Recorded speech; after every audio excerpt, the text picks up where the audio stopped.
Confessions from a Pastor's Wife. Thank you so much for joining me this evening. I know this episode was supposed to be out last week, so I really appreciate all of you for being patient with me. I just felt like I needed more time with it. My spirit was very unsettled the few times that I had recorded, so I just felt the Lord say, calm down, it's okay, gather your thoughts. And I just meditated with the Lord, and He gave me some different insight, some new insight. So thank you so much for being patient. If you do like the content of this video, please don't forget to like and subscribe to the YouTube channel. And then you can also find this podcast on Apple and Spotify podcasts. So what I'm going to talk about today is parenting, the struggles that I've had with it, the experiences that I've gone through with my oldest son in particular.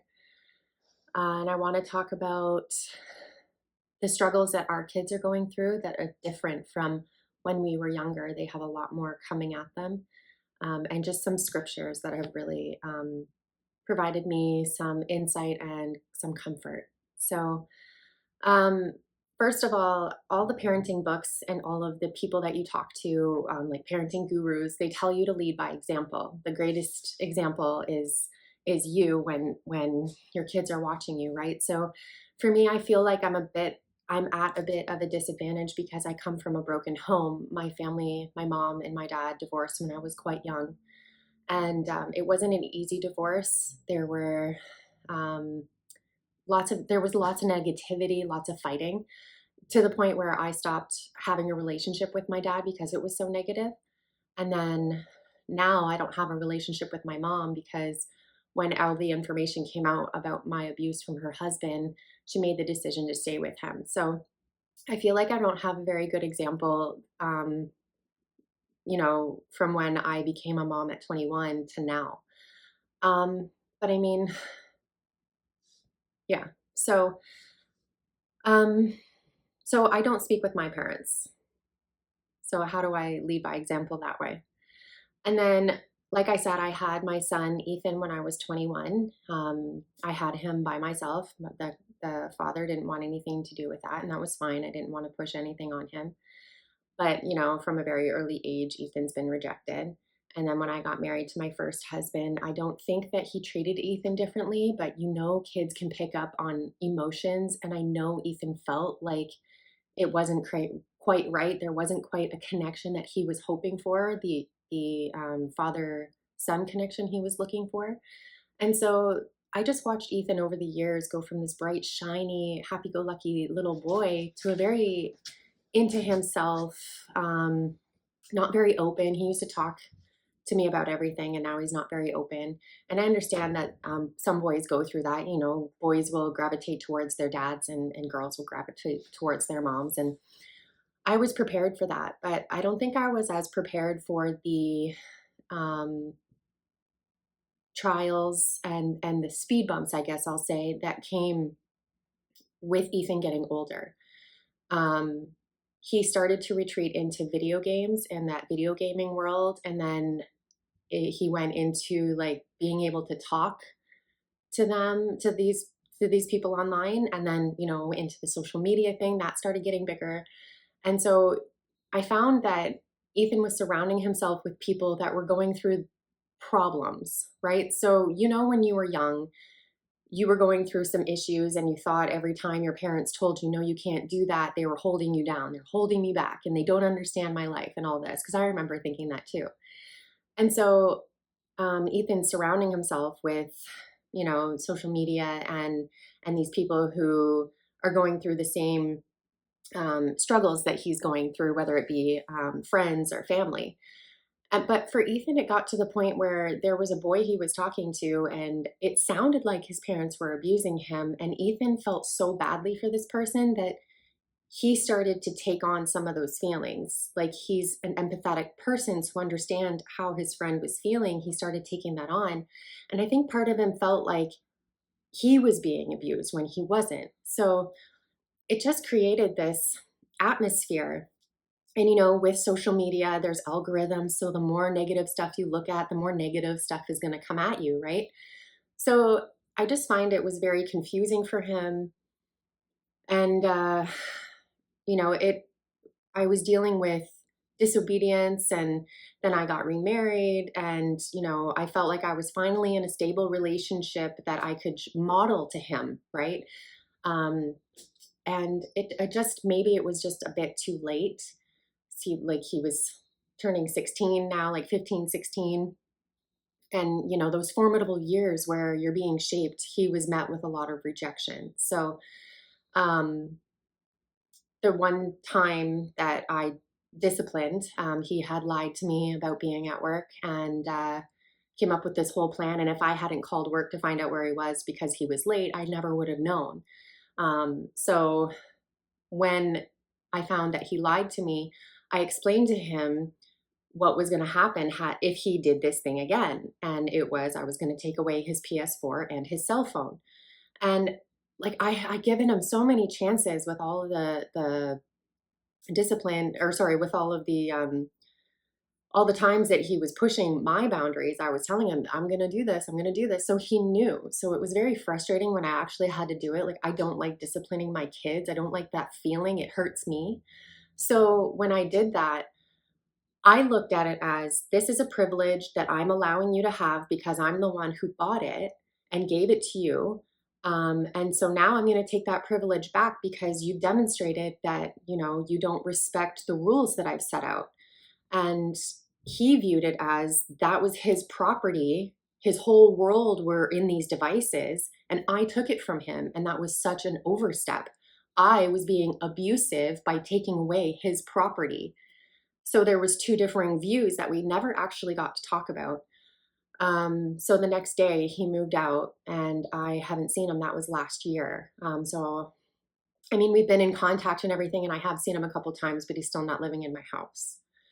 So it's been really difficult. And I guess part of me wants to share this with you because I feel like people think that pastors' families don't go through things. And I mean, we're not immune. We struggle like everybody else. We're not perfect people. We are still human beings. So me dealing with Ethan moving out I went through grief. I'm still going through grief. And it's very hard for me to share my experience because I am a private person, but being obedient to God. And I feel like this is going to help a lot of people because I know there's a lot of parents out there struggling. So when I'm sitting there thinking like how torn my heart is because my son has left me and rejected me, I started thinking about God.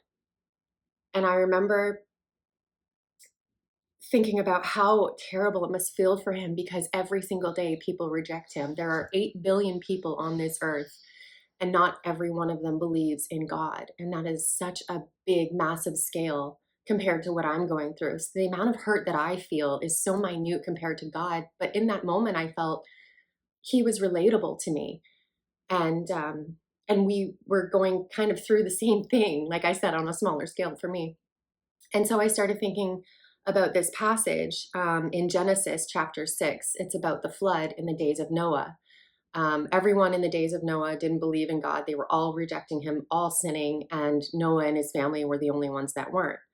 So the passage I'm going to talk to you about where I found comfort is Genesis chapter 6, verse 5. Said the Lord observed the extent of human wickedness on the earth, and he saw that everything they thought or imagined was consistently and totally evil. So the Lord was sorry he had ever made them and put them on the earth. It broke his heart. That right there, when I was going through my grief, I started thinking to myself, what was it for? I sacrificed my 20s. There was a lot of opportunities that I didn't get to have. I watched my friends explore because they didn't have a child so young. And, you start thinking to yourself, what was it all for if he was just going to reject me like this? And you start thinking like, I'm ashamed to admit it, but it's like, it's almost like a feeling of regret. Now, I will say this right now. Do not regret my children, not for a minute. Even with all the struggles that I've gone through, it's worth it. They are worth it. I love them unconditionally. But this passage right here, when you're going through hard times and those thoughts come in, I think it's okay to feel that way. it shows that you're human, and even God felt that way. But I think it's okay if you have those thoughts. I would never tell those thoughts to my children. I would make sure they never feel that way. Um, and I also want to make sure that if you have those thoughts, you don't sit and dwell in it. You need to make sure that you ask God to help you out of that, because if you sit and dwell in it, you're going to think, I'm a horrible person. I don't deserve these children.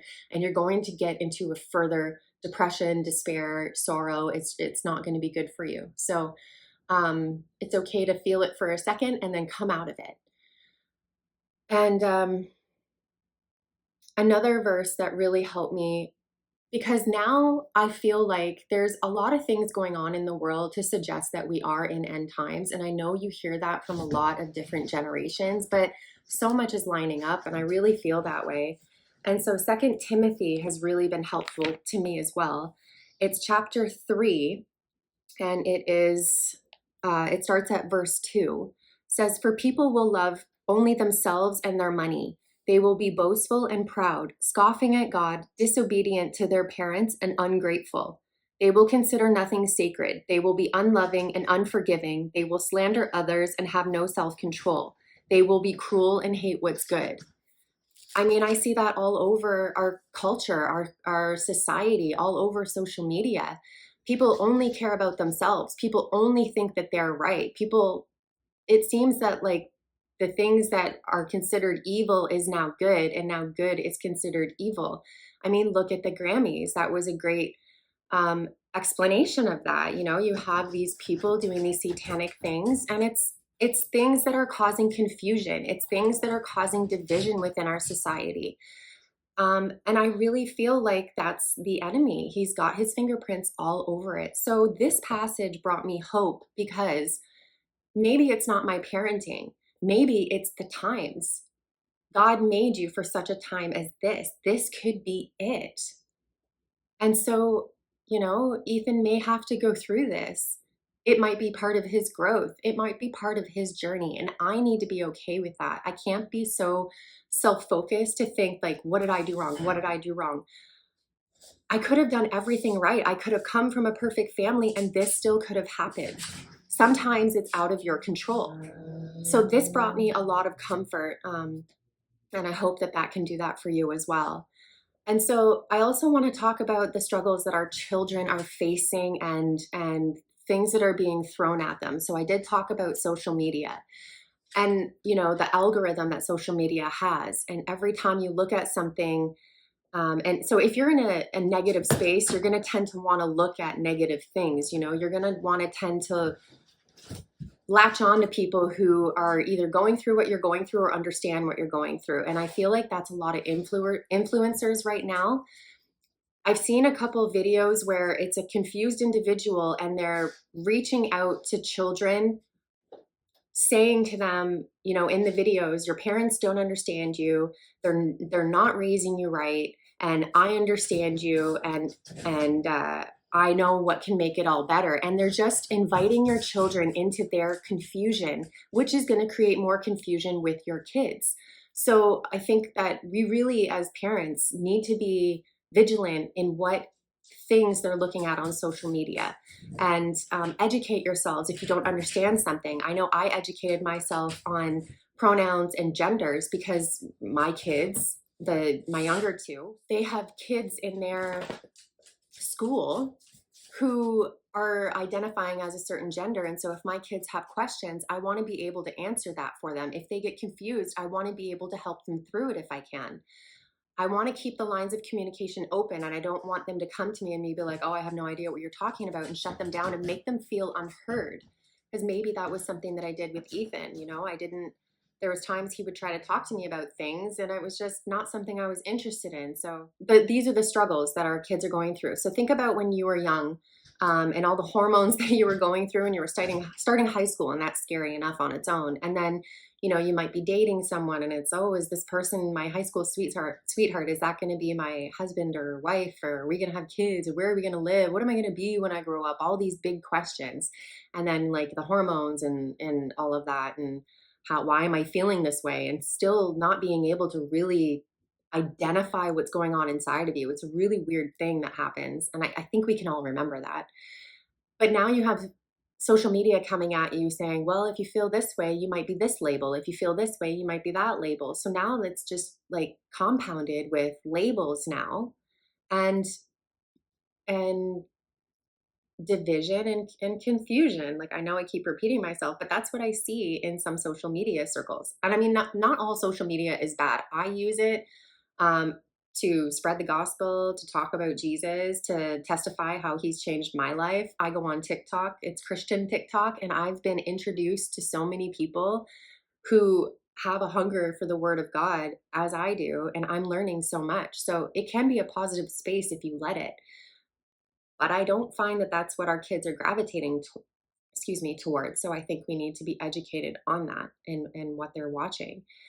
And I think we need to guide them properly. I think that if you don't allow your kids to experience some of the world or educate them on how some people live outside of your home, and you keep them in this little box of protection and then you send them out into the world, they can get culture shocked. I know a few people when I was going to college, they were going to college and they were some of my church friends and they had never been to a party. They had never, experienced what that entails. They just, they just didn't have that upbringing and they didn't even talk about it.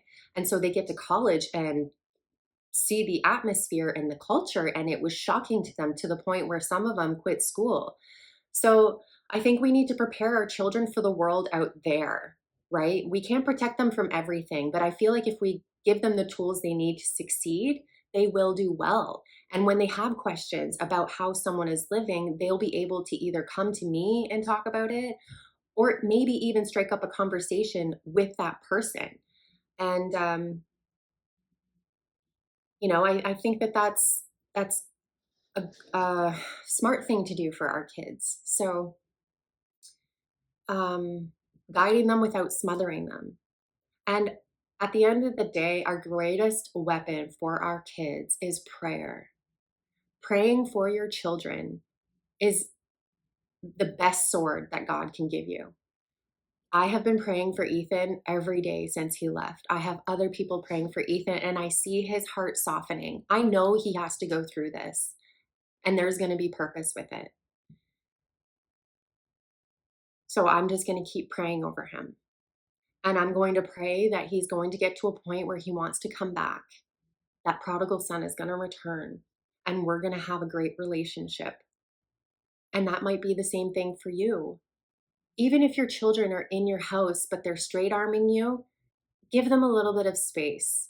Some kids, they just need space. Make sure that they're safe, but give them their space. And when they're ready to talk to you, they will come to you, but make sure you have an open heart.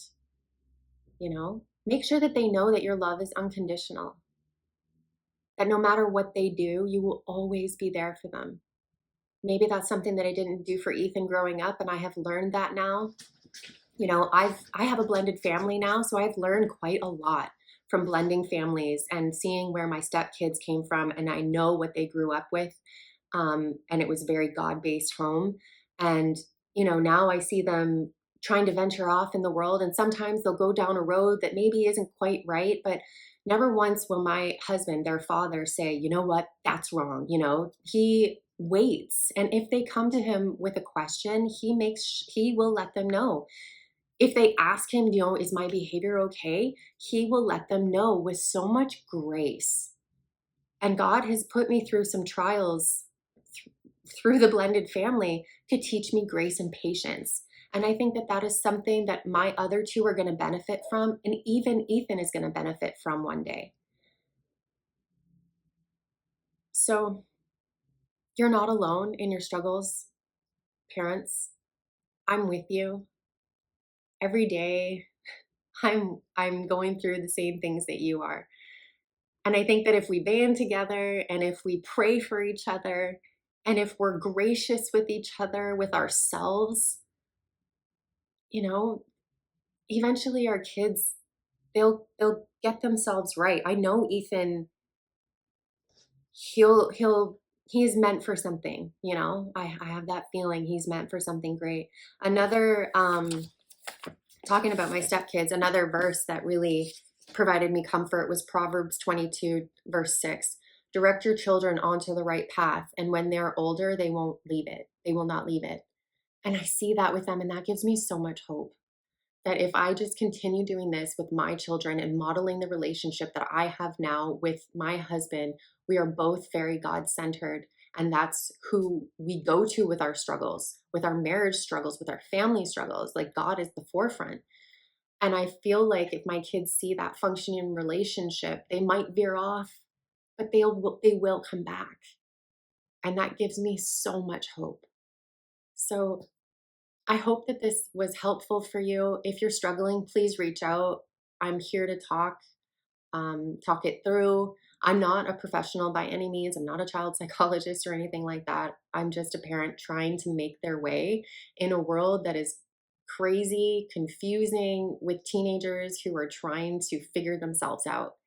And I know that that's hard.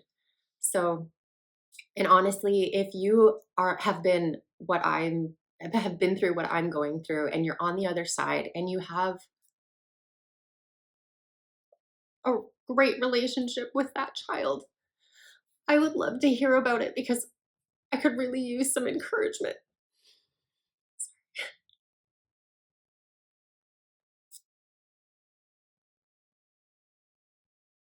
Thank you so much for supporting me in this, and I will see you next week.